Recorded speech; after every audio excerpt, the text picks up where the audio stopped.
All I'm offering you in the idea that you're only seeing the past, all right, is a confirmation that if you're only seeing the past, it must be that this world is already over.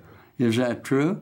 Yes. Is this world already over? Yes. Is everything you're seeing already gone? So, when you attempt to set it up with me in a particular scenario of what you said when you said, I see only the past, you begin to make progress in the ideas of at least fundamentally teaching the possibility of the reasonableness that if you're seeing only the past, it's impossible you're not seeing the past in its entirety. This is the whole nature of how you get out into the galaxy.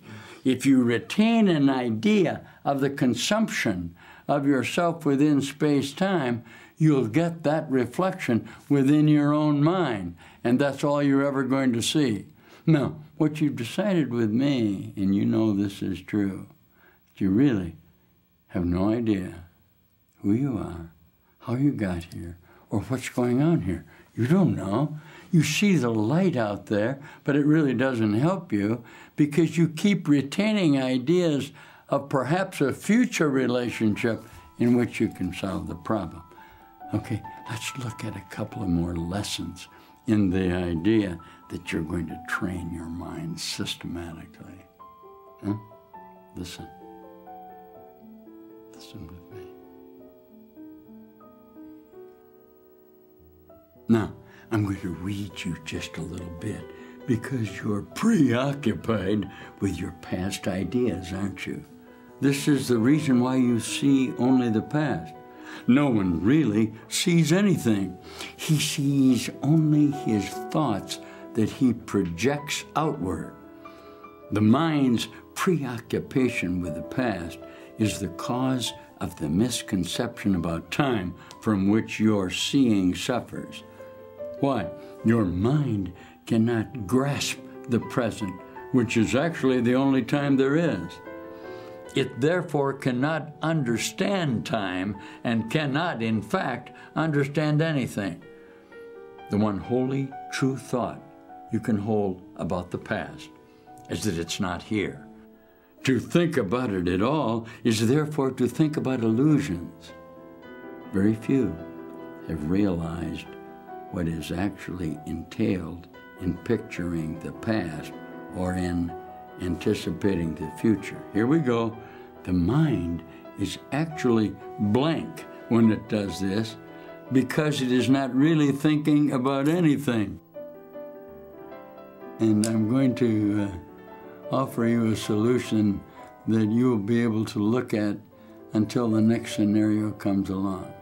Now, when you find agreement with somebody out there about what you want to see, his past is as much gone as yours is, but in an attempt to hold on to it, you recognize within your facility memories that you can share with each other. Isn't that so? So you have memories. I remember you so well.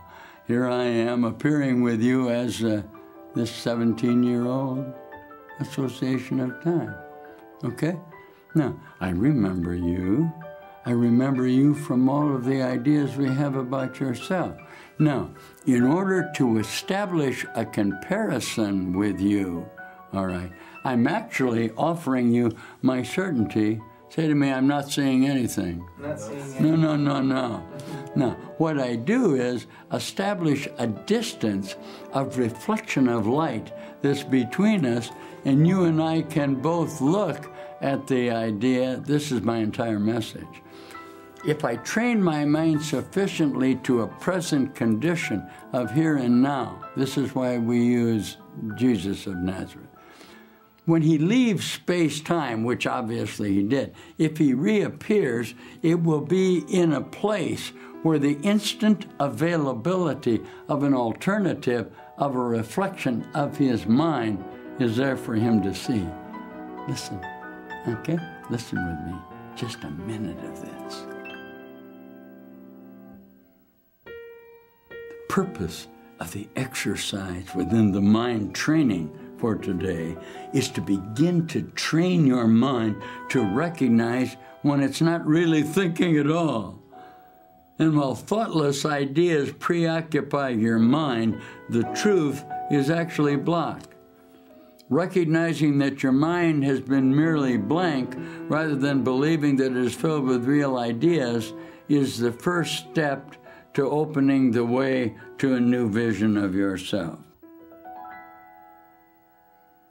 Here's what I'm going to do. All right. I just saw a picture of you in which you and I both, perhaps together, recognize in our mind training. Now, we immediately separate our minds from the vision, this was Jesus, incidentally, who is with us here in a complete picture of a reflection of light that lets him see the entirety of you. Now, that moment of realization that you and I shared within the vision of our individual memory actually have nothing to do with the concept that I'm holding about myself.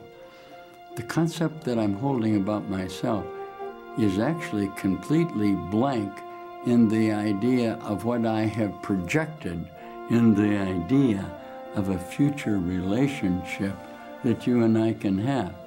Now, what you've done with me, very simply, and I'm practicing it with you now to see whether there's a faculty, is to show you a reflection of light coming from outside this thing, where you catch glimpses of alternatives within your mind.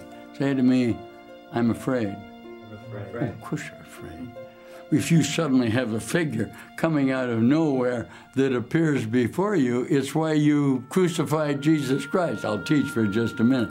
The reason you're fearful is he has no identity that he will justify except within the Course in Miracle to offer you a solution that is not in space-time. Do you see that? It's not in space-time. Here we go. Here we go. I'm going to be gone for about 300 years. Now, you take all of the memories that you have and let them be past and attempt to bring them in to a focus of what we intend to do. And I'll be back. There, look at with me. That was it. That was it. Here. Yeah. I know you from somewhere. Obviously, you know him. Why do you know? He's in your mind. There isn't anybody out there. There's nobody out there except the reflection of your light that you put out there. Now, if you and I can agree on a reflection of light, this is the mind training, that will alter the place that we're in, we can appear suddenly in an entirely different place. And that's what I intend to do.